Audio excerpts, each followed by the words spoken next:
దేశ ప్రజలందరికీ శుభాకాంక్షలు.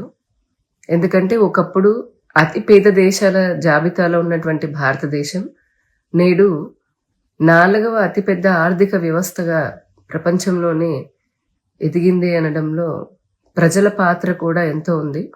గడిచిన 10 సంవత్సరాల్లో నరేంద్ర మోదీ గారు ఇటు ఆర్థిక రంగంలో కానీ, అటు పారిశ్రామిక రంగంలో కానీ, ఉపాధి రంగంలో, అలాగే విదేశీ పెట్టుబడుల విధానంలో కానీ, మౌలిక వసతులు సదుపాయాలను కల్పించడంలో కానీ, భారతదేశాన్ని, భారతదేశ ప్రజలని స్వయం ప్రతిపత్తులుగా అంటే స్వయం ఉపాధి కల్పించుకునే విధంగా వారి జీవితాల్లో పెనుమార్పులు తీసుకురావడంలో కానీ, వారు తీసుకొచ్చిన సంస్కరణల వలన ఈ రోజున భారతదేశం 4వ అతిపెద్ద ఆర్థిక శక్తిలాగా ఎదిగింది. అమెరికా, చైనా, జర్మనీ తర్వాత నేడు భారతదేశం ఈ స్థితిలో ఉన్నందుకు భారతీయులాగా మనందరం కూడా గర్వపడాలి. ఇది ఒక్క రోజులో జరిగింది కాదు. 10 సంవత్సరాల నుంచి కేంద్ర ప్రభుత్వం తీసుకున్నటువంటి ఎన్నో సంస్కరణలు, అంటే ఒక స్టెప్ తర్వాత ఇంకొక స్టెప్ లాగా ఒక ప్రణాళికాబద్ధంగా వారు చేసినటువంటి ఈ చేపట్టినటువంటి చర్యలు ఏవైతే ఉన్నాయో వాటి ఫలితం నేడు మనం చూస్తూ ఉన్నాం. దాదాపుగా 65 సంవత్సరాల పైగా పాలించినటువంటి కాంగ్రెస్ హయాంలో ప్రపంచ దేశాల ముందు భారతదేశం ఎప్పుడు దేహి అని చెప్పని చేయి చేస్తూనే ఉండేది. పేద దేశంలాగానే ఉండేది. ఎప్పుడు అవమానాల పాలు అవుతూనే ఉండేది. కానీ నేడు ప్రపంచంలో ఏ మూలకెళ్ళినా భారతదేశం అనంటే ప్రతి భారతీయుడు కూడా గర్వంగా తల ఎత్తుకొని జీవించేటటువంటి పరిస్థితి కల్పించింది నేటి కేంద్ర ప్రభుత్వం.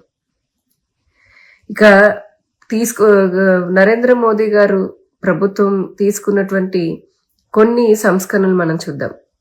ఫస్ట్ జిఎస్టి మనందరికీ తెలిసిందే. ఒకే దేశం ఒకే పన్ను అని చెప్పని వ్యవస్థతో ఇంకా మరింత సింప్లిఫైడ్ ట్యాక్స్ రూల్స్ చట్టాలతోటి, అలాగే అట్ ద సేమ్ టైం ఎంఎస్ఎంఈలు అయితే కుటీర మధ్యతరగతి పరిశ్రమలు ఏవైతే ఉంటాయో వాటన్నిటికి ఉపశమనాన్ని కల్పిస్తూ పారదర్శకత తీసుకొని వచ్చే విధంగా పన్నుల విధానాన్ని తీసుకొచ్చారు. జిఎస్టి మనందరికి తెలిసిందే. మొదట్లో కొంతమంది ఇబ్బంది పడ్డా ఆ జిఎస్టి చట్టం తీసుకువచ్చిన తర్వాత భారతదేశం ఆర్థికంగా ఎంతో బలపడింది. ఆ తర్వాత మనందరికి తెలిసిందే నోట్ల రద్దు. ఇది కూడా అప్పటికప్పుడు కొంతమంది ఇబ్బంది పడ్డప్పటికీ కూడా ఉగ్రవాదానికి దేశాన్ని పెకిలించి దశాబ్దాలు దేశాన్ని పెకిలించి వేస్తున్నటువంటి ఉగ్రవాదాన్ని రూపుమాపడానికి, అలాగే నకిలీ కరెన్సీ బెడద నుంచి దేశ ప్రజల్ని కాపాడడానికి తీసుకున్నటువంటి అతిపెద్ద సంస్కరణ నోట్ల రద్దు. ఈరోజు మనందరం చూసాం. దాని పర్యవసనమే చిన్న కూరగాయలు అమ్ముకునే వారి దగ్గర నుంచి అతిపెద్ద వ్యాపారాలు చేసేంత వరకు కూడా అందరూ కూడా యూపీఐ అని, భీమ్ అని ఇట్లాంటి డిజిటల్ యాప్స్ వాడుతున్నాం. కేవలం మన దేశంలోనే కాదు, విదేశాల్లో కూడా మన రూపాయి బలం పెంచుకోవడానికి మరియు ఆధిపత్యం చెలాయించడానికి కూడా ఈ డిజిటల్ సంస్కరణ అనేది బాగా ఉపయోగపడింది. ఈ నోట్ల రద్దు అనేది ఉపయోగపడింది. ఈరోజు చూస్తున్నాం చాలా దేశాలు మన రూపీని వాడుతున్నాయి. మన యూపీఐ భీమ్ లాంటివి కూడా యాక్సెప్ట్ చేస్తున్నాయి డిజిటల్ పేమెంట్స్ ని. ఇది ఒక పెద్ద రెవల్యూషన్. ఇవి కాకుండా మేక్ ఇన్ ఇండియా అందరికీ తెలిసింది. ఒకప్పుడు చిన్న చీపురు పుల్ల కూడా చైనా నుంచి మనం దిగుమతి చేసుకున్నాము అనడంలో ఆశ్చర్యం ఏమీ లేదు. అటువంటి పరిస్థితుల్లో ఉన్న భారతదేశాన్ని మేక్ ఇన్ ఇండియా అంటే ఒకప్పుడు భారతదేశంలో అన్ని ఇక్కడ తయారయ్యేవి, మనమే ప్రపంచానికి ఎగుమతి చేసే స్థితి నుండి అన్ని దిగుమతి చేసుకునే స్థితికి తీసుకొని వచ్చారు గత పాలకులు. కానీ మేక్ ఇన్ ఇండియా అనే కాన్సెప్ట్ తీసుకొచ్చి దేశీయంగా ఉన్న పరిశ్రమలు ఏవైతే ఉన్నాయో వాటికి ఊతం కల్పిస్తూ మన దేశం ఆఖరికి రైళ్లు, ఇప్పుడు చూసాం వందే భారత్ రైళ్లు కానీ, లేదా రక్షణ రంగానికి సంబంధించినటువంటి మిసైల్స్ కానీ, ఇటువంటివన్నీ అంత పెద్ద స్థాయిలో కూడా మన భారతదేశంలోనే తయారు అయ్యే విధంగా మేక్ ఇన్ ఇండియా అనేది బాగా ఉపయోగపడింది.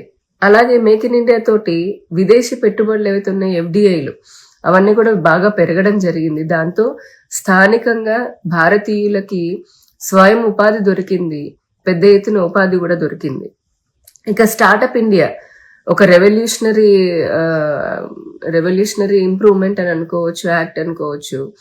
ఎందుకనంటే దాదాపు 1,00,000కి పైగా స్టార్టప్లు రిజిస్టర్ చేసుకోవడమే కాకుండా వీటిలో ఎన్నో ఆవిష్కరణలు, అంటే యువతలో ఎన్నో ఆవిష్కరణలని అవకాశాలను ఇస్తూ వారిలో ఉన్న ప్రతిభా పాఠవాలని బయటికి వెలికి తీస్తూ ప్రజలకి కూడా సేవ రంగంలో ఉపయోగపడేటటువంటి ఎన్నో ఆవిష్కరణలు వచ్చాయి. అలాగే ఈ స్టార్టప్స్లలో ఎన్నో అంతర్జాతీయ గుర్తింపును పొందాయి, లక్షల కోట్ల రూపాయల పెట్టుబడులను కూడా సాధించుకోగలిగాయి.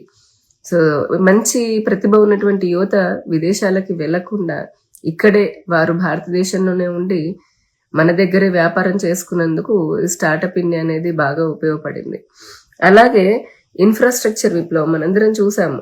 గతిశక్తి, సాగర్మాల, భారత్మాల ఇటువంటి వాటన్నిటి ద్వారా ఇటు రోడ్లు, అత్యద్భుతమైనటువంటి జాతీయ రహదారులు, ఇప్పుడు ఈశాన్య రాష్ట్రాలు కానీ జమ్మూ కాశ్మీర్ కానీ ఎక్కడ ఏ మూల, కాశ్మీర్ టు కన్యాకుమారి వరకు ఎక్కడ చూసినా కూడా అత్యద్భుతమైనటువంటి జాతీయ రహదారులు ఉన్నాయి. అలాగే పోర్టులు కూడా అభివృద్ధి జరిగాయి. ఉడాన్ పథకం ద్వారా చిన్న చిన్న ఊర్లకి కూడా, సిటీలకి కూడా విమానాశ్రయాల ద్వారా సామాన్య ప్రజలకి విమానం ఎక్కేటటువంటి అదృష్టం కలిగింది. అలాగే తద్వారా ఆర్థికంగా కూడా బాగా అక్కడ ఉన్నటువంటి ప్రాంతాలు బలోపేతం అవడానికి జరిగింది. ఇక రైళ్లు, వందే భారత్ రైలు దగ్గర నుంచి అన్ని మనమే తయారు చేసుకుంటున్నాము. ఎలక్ట్రిఫికేషన్ కానివ్వండి, కొత్త రైళ్లు కానివ్వండి, రైల్వే స్టేషన్ల ఆధునీకరణ కానివ్వండి, ఇటువంటివన్నీ కూడా ఉపాధిని పెంచి మన ఇన్ఫ్రాస్ట్రక్చర్ రంగాన్ని బలోపేతం చేసినవే ఉన్నాయి. అలాగే డిజిటల్ ఇండియా ప్రభుత్వ సేవలను మరింత ప్రజలకి దగ్గరగా చేసేందుకు, అలాగే మనందరికీ తెలిసిందే డీబీటీ, ఇదివరకు 100 రూపాయలు ప్రభుత్వం ఇస్తుంటే అది 10 రూపాయలు కూడా ప్రజలకి రావడంలో మధ్యలో మధ్యవర్తులు కానీ లేదంటే కొంతమంది రాజకీయ నాయకులు వాళ్ళ జేబుల్లోకి వెళ్ళిపోయేది. ప్రజలకి సంక్షేమ పథకాలు అనేది పూర్తి స్థాయిలో అందేవి కాదు, వారికి లబ్ధి చేకూర్చేది కాదు. ఇప్పుడు ఈ డైరెక్ట్ బెనిఫిట్ ట్రాన్స్ఫర్ ద్వారా ప్రజలకి నేరుగా 100 రూపాయలు వేస్తుంటే 100 రూపాయలు వారి బ్యాంక్ అకౌంట్లోకి రావడం జరిగింది. దీనికి ముందుగా జన్ధన్ అనే ఖాతాలు, 50 కోట్లకు పైగా జన్ధన్ ఖాతాలని ప్రజలందరి చేత తెరిపించడం ద్వారా ఈ ప్రభుత్వ సహకారం, కేంద్ర ప్రభుత్వం ఇస్తున్నటువంటి లబ్ధి నేరుగా వారికి చేరుతూ ఉంది. అట్లాగే మనకి అంటే ఈ 4వ అతిపెద్ద వ్యవస్థలాగా అవతరించడానికి $5 ట్రిలియన్ ఎకానమీని మనం సాధించాల్సి ఉండింది. సో ఇప్పుడు అది సాధించాం. దీనికోసం ఫైనాన్షియల్ గా కూడా చూసుకుంటే, అంటే ఎకానమీ పరంగా చూసుకుంటే గనక మనకి ఫిజికల్ కాన్సాలిడేషన్ అని చెప్పని, అంటే రెవెన్యూ లోటును అదుపులోకి, ద్రవ్య లోటును అదుపులోకి తీసుకురావడం కానీ, లేదంటే కనుక ఎగుమతులకి ప్రోత్సాహాన్ని అందించడంలో, అలాగే ఎంఎస్ఎంఈలకి పెద్ద ఎత్తున ఉపశమనాన్ని ఇవ్వడం ద్వారా ఇటువంటి అనేక చర్యలు తీసుకొని రావడం జరిగింది. అలాగే ఇటీవల కాలంలో కూడా ఇన్కమ్ ట్యాక్స్, ఎప్పటి నుంచో ఉన్నటువంటి ఇన్కమ్ ట్యాక్స్ చట్టాన్ని కూడా కొంత సరళీకరించే విధంగా కూడా పన్ను స్లాబ్ల విధానంలో భారీ మార్పులు చేసుకుంటూ రావడం జరిగింది. దీని ద్వారా మధ్యతరగతి ప్రజల యొక్క వినిమయ శక్తి అనేది పెరుగుతుంది, వారి ఆదాయం కూడా పెరుగుతోంది, వారి సేవింగ్స్ కూడా పెరుగుతూ ఉన్నాయి. ఇదే కాకుండా ఎఫ్డిఐ పెట్టుబడులు, మనకు తెలిసిందే నరేంద్ర మోదీ గారు ప్రధాని అయిన తర్వాత గడిచిన 10 సంవత్సరాలు విదేశీ పెట్టుబడులు అనేది చాలా పెద్ద ఎత్తున రావడం జరిగింది. ఎఫ్డిఐ పెట్టుబడులు అన్ని రంగాల్లో, ఎందుకంటే ఇదివరకు ఎఫ్డిఐ పెట్టుబడులు కొన్ని రంగాలకి మాత్రమే పరిమితి అయి ఉండేది. అటువంటిది ఎఫ్డిఐకి సంబంధించి కూడా చట్టపరమైనటువంటి కొన్ని సవరణలు చేసి అన్ని రంగాల్లోనూ ఇప్పుడు ఎఫ్డిఐని ఎలో చేయడం ద్వారా పెద్ద ఎత్తున ఎఫ్డిఐ పరిమితులు కూడా, అంటే పెట్టుబడులు కూడా మన దేశానికి రావడం జరిగింది. తర్వాత ఆత్మనిర్భర్ భారత్, కోవిడ్ పెద్ద పెద్ద ప్రపంచ దేశాలను అతలాకుతలం చేసినప్పటికీ ఇప్పటికీ కూడా చాలా దేశాల రెసిషన్ లో ఉన్నాయి, ఇంకా బయటికి రాలేకపోయాయి. కానీ భారతదేశం మటుకు వెంటనే నిలదొక్కుకోగలిగింది. అప్పుడే ఆత్మనిర్భర్ ప్యాకేజీ కింద మనకు తెలిసిన భారత ప్రభుత్వం పెద్ద ప్యాకేజీని ప్రజలందరికీ, పరిశ్రమలకు ఇవ్వడం జరిగింది. ఆ సమయంలో ఆహార, ఔషధ, అలాగే వీటికి సంబంధించిన ఫార్మా రంగానికి సంబంధించినటువంటి కంపెనీలు, అలాగే దేశీయంగా ఉత్పత్తి చేసే పరిశ్రమలకి ఆత్మనిర్భర్ భారత్ లో భాగంగా చాలా మంచి అవకాశాలు వచ్చాయి. వారు సొంతంగా తమ మళ్ళీ పరిశ్రమను నిలబెట్టుకొని స్థాపించి, లేదా ఇప్పటికే ఉన్నటువంటివి నిలబెట్టుకొని మరింత ముందుకు వెళ్ళడంలో ఆత్మనిర్భర్ భారత్ చాలా గొప్ప పాత్రని పోషించింది. ముఖ్యంగా రక్షణ రంగంలో, అలాగే సాంకేతికత, టెక్నాలజీ రంగంలో కూడా ఆత్మనిర్భర్ భారత్ బాగా కృషి చేసింది. అట్లా ఇందాక చెప్పుకున్నట్టుగా రూపాయి అంతర్జాతీయకరణ, అలాగే రూపాయిని విదేశాల్లో బలపరచడం దగ్గర నుంచి ఇప్పుడు బ్రిక్స్ కానివ్వండి, లేదంటే కనుక ఐఎంఎఫ్ కానీ, లేదంటే G20 ఇటువంటివి ఎన్నో సదస్సులలో భారతదేశం తాను ఏ విధంగా ప్రపంచ శక్తిలాగా ఎదగాలనుకుంటోంది, దానికోసం చేపడుతున్నటువంటి చర్యలు, అలాగే తీసుకొస్తున్నటువంటి సంస్కరణలు, వీటన్నిటితోటి చాలా బలంగా తన వాయిస్ వినిపించడమే కాకుండా దౌత్యపరంగా మనం చూసాం. యుద్ధాలు జరుగుతున్నప్పుడు మన విద్యార్థులను తిరిగి తెచ్చుకోవడంలో కానీ, లేదంటే పెట్రోల్కి సంబంధించి దౌత్యపరమైనటువంటి చర్చలు కానీ, వీటన్నిటి అలాగే విదేశాలతో మన భారతదేశం జరుపుతున్నటువంటి వాణిజ్య ఒప్పందాలు కానీ, ఇప్పుడు ఏషియన్ కంట్రీస్ కానీ, సౌదీ కంట్రీస్ కానివ్వండి, రష్యాతో కానీ, ఇతర దేశాలతోటి, ఇంకా చెప్పాలంటే అమెరికాతో సహా విదేశాలతోటి, వేరే దేశాలతో మనం చేస్తున్నటువంటి వాణిజ్య ఒప్పందాలు, ఇవన్నీ కూడా భారతదేశాన్ని ఈ రోజున 4వ అతిపెద్ద ఆర్థిక వ్యవస్థలాగా నిలబెట్టడంలో తోడ్పాటును అందించాయి. అలాగే సామాజిక భద్రతకు సంబంధించి, లేదా ఇప్పుడు మనం ఇస్తున్నటువంటి పెన్షన్లు కానీ, పథకాలు ఏవైతే ఉన్నాయో, సాంఘిక పథకాలు ఏవైతే ఉన్నాయో, సంక్షేమ పథకాలు, వాటన్నిటిలో కూడా వ్యయాన్ని, అనవసరమైనటువంటి వ్యయాన్ని తగ్గించి నేరుగా లబ్ధిదారులకి అవసరమైనటువంటి లబ్ధిని అందించే క్రమంలో కూడా డైరెక్ట్ బెనిఫిట్ ట్రాన్స్ఫర్ అనేది పెద్ద కీలకమైనటువంటి పాత్రను పోషించింది. ఇదే కాకుండా భారతదేశంలో ఉన్నటువంటి ఎన్నో పురాతన ఆలయాలు ఉన్నాయి, మరెంతో అందమైన ప్రదేశాలు ఉన్నాయి. గత పాలకులు ఎప్పుడూ టూరిజం పైన దృష్టి పెట్టలేదు, కానీ గడిచిన 10 సంవత్సరాల్లో కాశీ కానీ, ఉజ్జయిని, ఇలాగ ఎన్నో పురాతన దేవాలయాలు, వేల సంవత్సరాల చరిత్ర ఉన్నటువంటి దేవాలయాలకి కారిడార్లు కట్టడము, అక్కడ టూరిజం డెవలప్ చేయడము, ఆధ్యాత్మికంగా కూడా ఆయా క్షేత్రాలని బలోపేతం చేయడం, ఒక అయోధ్య నిర్మాణం కానీ, అక్కడ కూడా లక్షల కోట్ల ఇప్పుడు ఉపాధి జరుగుతుంది, కనిపిస్తుంది ప్రజలందరికీ.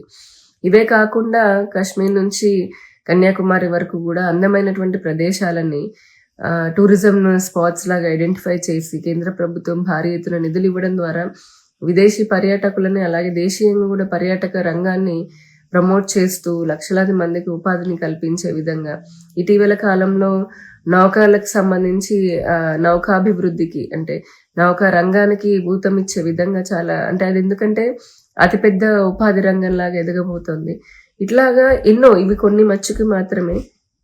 ఒకదాని తర్వాత ఒకటి భారత ప్రభుత్వం చేపట్టినటువంటి ఈ చర్యలు, సంస్కరణ ద్వారా నేడు భారతదేశం 4వ అతిపెద్ద దేశంగా అవతరించింది. అలాగే 3.9 ట్రిలియన్ కనుక మనం సాధిస్తే అమెరికా, చైనా తర్వాత మళ్ళీ మన దేశమే ఆ స్థాయిలో ఉంటే 3వ అతిపెద్ద ఆర్థిక శక్తిలాగా ఎదిగే అవకాశం కూడా 2027 లోపల ఉంది.